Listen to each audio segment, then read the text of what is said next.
मैं जहाँ नौकरी करता था उस होटल में एक खुफिया कमरा था। खुफिया इसलिए कह रहा हूँ ताकि हम जैसे लोगों का वहाँ पर जाना मना था। अगर हम गलती से वहाँ चले भी जाते तो हमें कोई ना कोई बंदा वहाँ से वापस आने का इशारा करता।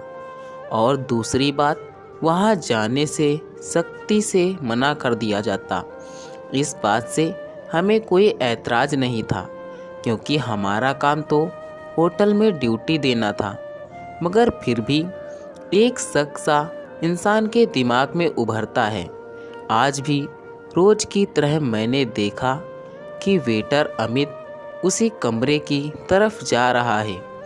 मेरा दिल किया कि मैं उसका पीछा करूं, उसके साथ जाकर देखूं कि आखिर इस कमरे में ऐसा क्या है कि वहां पर आम वेटर्स का जाना मना है। यही सोचकर मैं अमित के पीछे हो लिया। वह ऑर्डर के मुताबिक उसी कमरे की तरफ रुख किए आगे बढ़ा जा रहा था। मैं उसके पीछे पीछे उसके नक्शे कदम पर चलते आगे बढ़ रहा था। तभी उसने पीछे मुड़कर मुझे देखा और सख्त नज़रों से मुझे घूर कर बोला, अपनी जान के दुश्मन क्यों बने हो? उस कमरे में कुछ ही लोगों को जाने की इजाज़त है।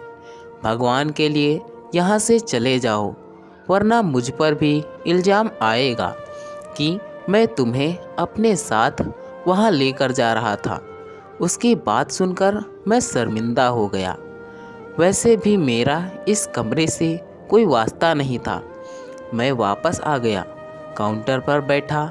मैं यही सोच रहा था कि आखिर इस कमरे में ऐसा क्या होता है।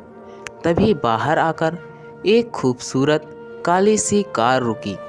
मेरी नज़रें कार की तरफ टिक ही गईं क्योंकि यह कार बहुत ही खूबसूरत थी। कार का दरवाज़ा खुला और एक लड़की बड़ी शान से चलती हुई होटल के अंदर दाखिल हो गई। मैं लड़की की खूबसूरती देखकर हैरान रह गया था। वह बेइंतहा खूबसूरत लड़की थी और उसके चेहरे पर कोई दाग ना था, मानो वह बेदाग चांद थी। मैं उस पर नज़रें जमाए बैठा ही था कि एक ग्राहक का ऑर्डर आया। मैं ऑर्डर लेने गया, तभी वह लड़की उसे कमरे की तरफ जाती दिखाई दी।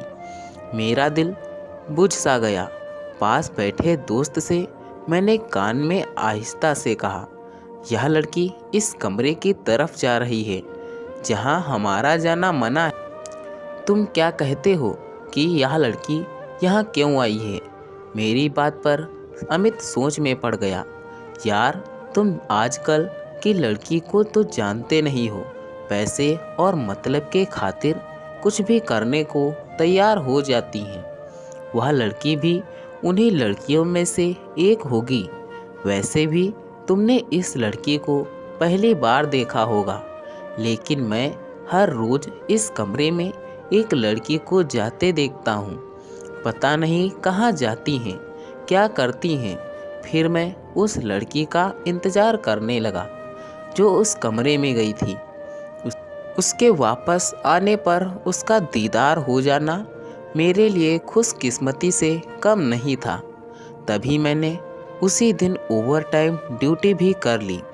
मैं चाहता था कि किसी तरह इस लड़की का हसीन चेहरा देखने को मिल जाए, मगर दिन से शाम और शाम से रात हो गई और वह लड़की दोबारा नज़र नहीं आई। वह लड़की मेरे लिए किसी हसीन ख्वाब से कम नहीं थी। तभी तो उसका इंतज़ार करने लगा, मगर उसको नहीं आना था और वह नहीं आई। यहाँ तक कि दिन से शाम और शाम से रात हो गई। मेरे साथी अमित को भी मेरे दिल के हालात का अंदाज़ा था। वह कहने लगा, मैं जानता हूँ कि तुम उसी लड़की का इंतज़ार कर रहे हो, मगर तुम क्या यह भी जानते हो कि वहाँ जो लड़की एक बार चली जाए उस कमरे से वापस नहीं आती। उसका इंतज़ार करना बेकार है। अमित की बात सुनकर मैं मायूस हो गया। मगर मेरे दिल में एक उम्मीद थी कि वह मुझे एक दिन ज़रूर मिलेगी। मैं सोचने लगा कि शायद वह दूसरे दरवाजे से कहीं चली गई हो और कल दोबारा अपने किसी काम से वापस आ जाए। हमारे इलाके में ज़्यादातर लोग घूमने के लिए आते थे, जिनमें ज़्यादातर बाहर मुल्क से जुड़े हुए शामिल होते थे। मैं कल का इंतज़ार करने लगा, शायद वह कोई गैर मुल्क की हसीना हो। यही सोचकर मेरी उम्मीद बढ़ गई थी। ठीक उसी दिन के 12 बजे एक काली कार आकर होटल के मेन दरवाजे के आगे रुकी। मेरी तो खुशी की इंतहा नहीं रही थी, क्योंकि उस कार में से उसी काट की एक लड़की निकली थी। मैं समझ गया कि यह वही लड़की है, मगर यह क्या, उसने तो अपना चेहरा ढक रखा था। वह काले बुर्के में छुपी हुई थी और उसने सर पर भी कुछ कपड़ा पहन रखा था, जिसकी वजह से मैं उसका चेहरा नहीं देख सका। मगर दिल में यही खुशी बहुत थी कि वह लड़की कहीं नहीं गई, बल्कि इसी होटल में दोबारा आई है। मैंने अमित को भी उसकी तरफ देखने को कहा। वह कहने लगा कि तुम्हें गलत फहमी हुई है, यह कोई और लड़की भी हो सकती है। उसने तो अपना चेहरा भी ढक रखा है। और तुम इस होटल में आने वाली लड़कियों पर अपना दिल मत ले जाना। यहाँ तो आवारा और अय्यास लड़कियाँ आती हैं। तुम तो एक शरीफ घराने के लड़के हो।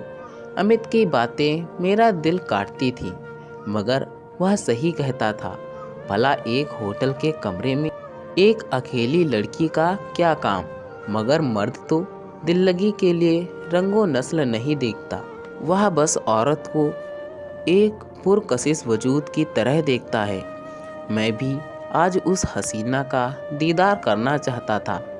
जब वह अंदर की तरफ जाने लगी तो मैंने उसका पीछा किया।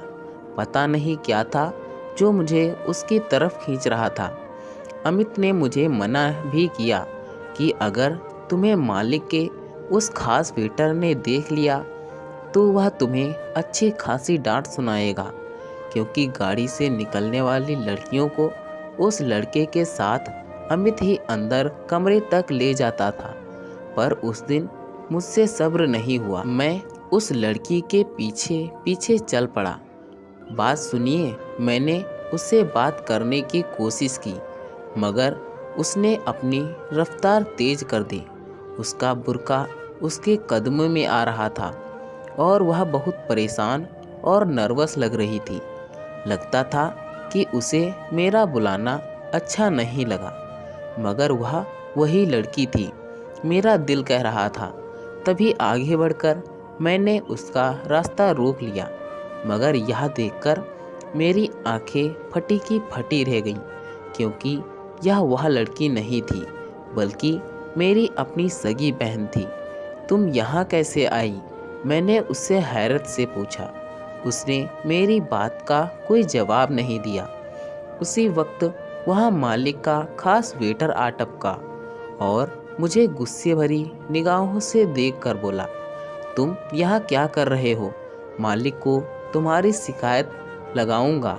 लगता है आजकल तुम इस कमरे के आसपास ज़्यादा ही मंडराने लगे हो। तुम्हारा इलाज करना पड़ेगा।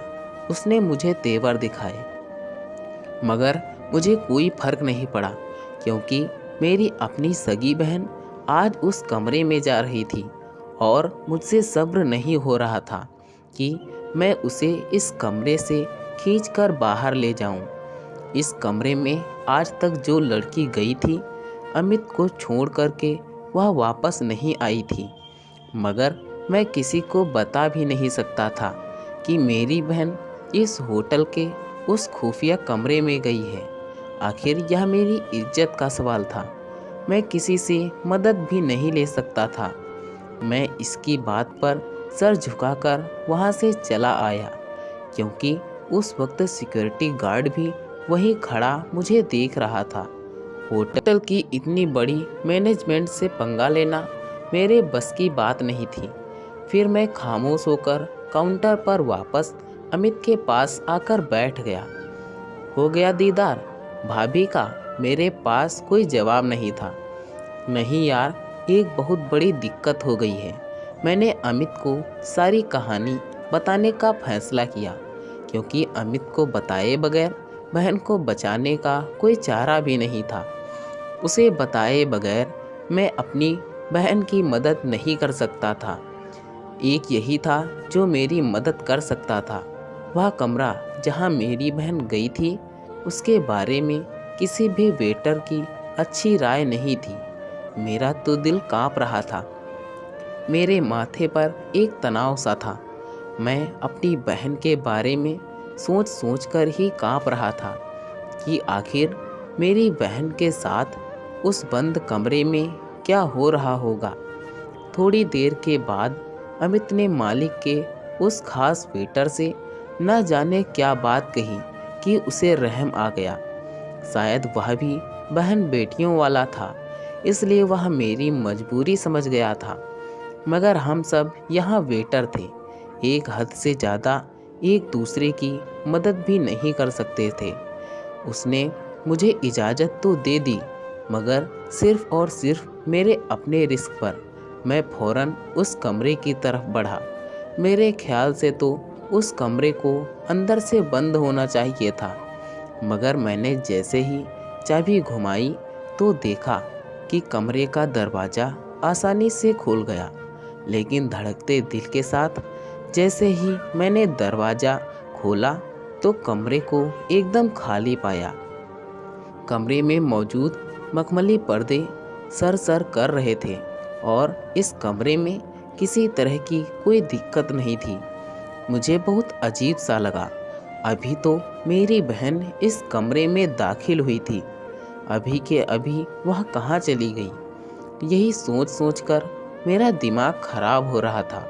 साथ ही लगे अटैच बाथरूम को भी अच्छी तरह देख लिया। बेड के नीचे भी झांक कर देखा। अलमारियों तक को खंगाल डाला, मगर मेरी बहन कहीं नहीं थी। होती तो मिलती। परेशानी की वजह से मुझे समझ नहीं आ रहा था कि क्या करूं। इतने में बाहर से किसी के कदमों की आवाज़ सुनाई दी। यह वही लड़का था जो मुझे बाहर आने का इशारा कर रहा था। मजबूरन मैं फ़ौरन उस कमरे से बाहर निकला। बाहर निकलते ही मैंने उस लड़के से पूछा, तुम इस कमरे में क्या करने आते थे? यह कमरा तो खाली है, उसमें तो कोई नहीं है। मैं तो यहाँ शरबत देने आता था। 2 गिलास शरबत के मुझे दिए जाते थे, वही इस कमरे में पहुँचाने आता था। एक औरत मुझसे वह गिलास ले लेती, इसके बाद मैं वापस आ जाता हूँ। मुझे नहीं पता कि यहाँ क्या होता है। इसकी बात सुनकर मैं हैरान रह गया। मेरी समझ में नहीं आ रहा था कि मेरी बहन आखिर इस कमरे से गई कहाँ। उससे पहले कि हम वहाँ से अपने कदम हटाते, मुझे कमरे की कालीन में कुछ हरकत सी महसूस हुई। मैं अंदर जाने ही लगा था कि उस लड़के ने मुझे खबरदार कर दिया और फिर एकदम कमरे की बिजली बंद हो गई। हमें वहाँ से वापस आना पड़ा।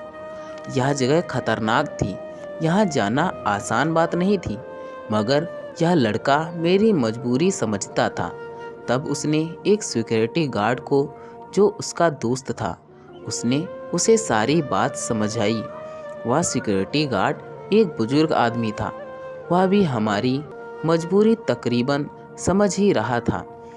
उसने भी जब मेरी बहन के बारे में जाना तो वह भी मेरी मदद करने के लिए तैयार हो गया।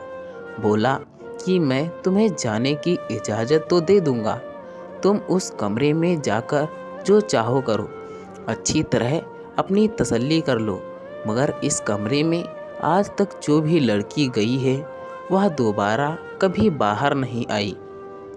उस कमरे में अजीब तरह की बातें मशहूर हैं, लेकिन अगर तुम्हारे मुताबिक यह कमरा खाली था तो इस बात का यकीन खुद भी कर लो, हो सकता है तुम्हारी बहन किसी दूसरे कमरे में गई हो। चाचा की बात सुनकर मुझे गुस्सा तो बहुत आया, मगर मैं खामोश रहा। मुझे अपनी बहन पर पूरा भरोसा था। वह कभी माँ बाप की इज्जत पर आँच नहीं आने दे सकती थी। मगर उसकी इस हरकत ने मुझे अपने दोस्तों के सामने भी शर्मिंदा कर दिया था। बहरहाल वह मेरी बहन थी, मैं उसे यूँ फेंक नहीं सकता था। मेरी मम्मी पापा उसके घर से गायब होने पर परेशान थे। वह तो थाने तक जाना चाहते थे, मगर मैंने उन्हें तसल्ली दे दी और कहा कि मैं अपनी बहन को खुद तलाश करके अपने घर तक ले आऊँगा। उनको परेशान होने की कोई ज़रूरत नहीं है। पापा को तो कुछ कुछ मैंने समझा भी दिया था कि मेरे होटल में ऐसे लोग हैं जो मेरी मदद कर सकते हैं, लेकिन माँ बाप कहाँ चैन से बैठने वाले थे। बहरहाल मैं उस बूढ़े अंकल की मदद से उस दरवाजे तक पहुँचने में दोबारा कामयाब हो गया, जिससे मेरी बहन अंदर गई थी। मुझे यकीन था कि उस कालीन के नीचे ज़रूर ऐसी कोई चीज़ होगी जिसमें मेरी बहन की गुमशुदगी का राज छुपा है। मैं ऊपर वाले का नाम लेकर उस कमरे के अंदर दाखिल हो गया और फिर मैंने कमरे को अच्छी तरह चेक करने के बाद कमरे में पड़ा मोटा कालीन एक तरफ सरकाया। मैंने देखा बीच में पड़े कालीन पर एक टुकड़ा था जिसे आसानी से उठाया जा सकता था। टुकड़ा हटाने के बाद अंदर बने एक लोहे के दरवाजे पर मेरी नज़र पड़ी तो मैंने उसे अपने दोनों हाथों से आहिस्ता से उठाकर दूसरी तरफ रखा और फिर नीचे बनी सीढ़ियों पर कदम रख दिया। मैं जान गया था कि होटल के इस कमरे में किसी तहखाने का रास्ता है। मैंने जल्दी से उस तहखाने में उतरने का फैसला किया, क्योंकि मैं जल्द से जल्द हकीकत तक पहुंचना चाहता था। और फिर अंदर जाते ही मुझे कुछ ऐसा दिखा जिसे देखते ही मेरे होश उड़ गए। अंदर जैसे एक पूरी आबाद दुनिया थी। हर तरफ खूबसूरत कमरे बने हुए थे और टाइलों की ऐसी चमक थी, मेरी आंखें हैरान हो रही थी। लगता था कि यहाँ पर मौजूद लोग दूसरी ही दुनिया में रहने वाले हैं। हर तरफ खूबसूरती ही खूबसूरती थी। पुल के पास बैठी लड़कियाँ बेहद हसीन लग रही थीं। लड़कियों की तादाद कोई तकरीबन 10-12 के करीब होगी, जबकि अमित के मुताबिक यहाँ तक 50 लड़कियाँ आकर होटल के कमरे में गायब हुई थीं। मुझे अपनी बहन को ढूंढना था, मगर अभी मैं हैरान परेशान खड़ा उस महल जैसे तहखाने को देख रहा था कि मुझे अपने पीछे किसी के होने का एहसास हुआ। और इससे पहले कि मैं पीछे मुड़कर देखता, किसी ने मेरे सर पर दबाव डाला। कोई चीज़ मेरे सर पर मारी गई और फिर मैं बेहोश हो गया। जब मेरी आँख खुली तो कई घंटे गुजर चुके थे, मगर मेरी खुशकिस्मती के मैंने अपने सामने उसी सिक्योरिटी गार्ड को पाया जिससे कुछ देर पहले ही मेरी मुलाकात हुई थी। मैंने उससे पूछा कि मैं कहाँ हूँ। उसने बड़ी मुश्किल से बताया कि मैं होटल के तहखाने में कैद हूँ, जहाँ आते हुए तुम सिक्योरिटी गार्ड की नज़र में आ गए थे। मगर उस बूढ़े गार्ड ने ना जाने कैसे सिक्योरिटी से बातचीत करके मुझ तक पहुंचकर मुझे बचाया, मेरा ख्याल रखा और मुझे होश में लाने की कोशिश की।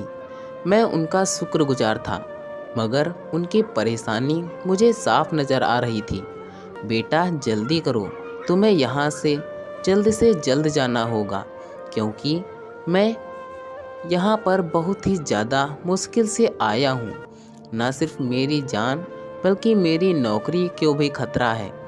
बेटा तुम अपनी बहन के पीछे यहाँ तक आए हो, इसलिए मैंने तुम्हारी मदद की है, वरना यहाँ तक आने वाली लड़कियों को एक अच्छी लड़की समझने की गलती मत करना। मैं इस खेल से वाकिफ़ तो था, मगर यह नहीं जानता था कि यहाँ पर कोई तहखाना बनाया गया है जहाँ पर इन सब लड़कियों को कैद किया जाता है और यहाँ का मालिक इन्हें अपने मकसद के लिए इस्तेमाल करता है। मैं तो तुम्हारी बहन को पहचानता भी नहीं हूँ। तुम्हें खुद उन लड़कियों में से अपनी बहन को तलाश करना होगा। उसके बाद मैं तुम्हें एक रास्ता बताऊंगा जिससे होते हुए तुम इस तहखाने से बाहर निकल जाओगे। मगर ध्यान रहे, कोई चालाकी दिखाने की कोशिश मत करना। सिर्फ अपनी बहन को यहाँ से लेकर जाना, कोई चीज़ उठाना मत और ना ही किसी से कोई फालतू की बातें करना। मैं तुम्हारे लिए सब इंतजाम कर दूंगा। जल्दी से जाकर अपनी बहन को पहचानो।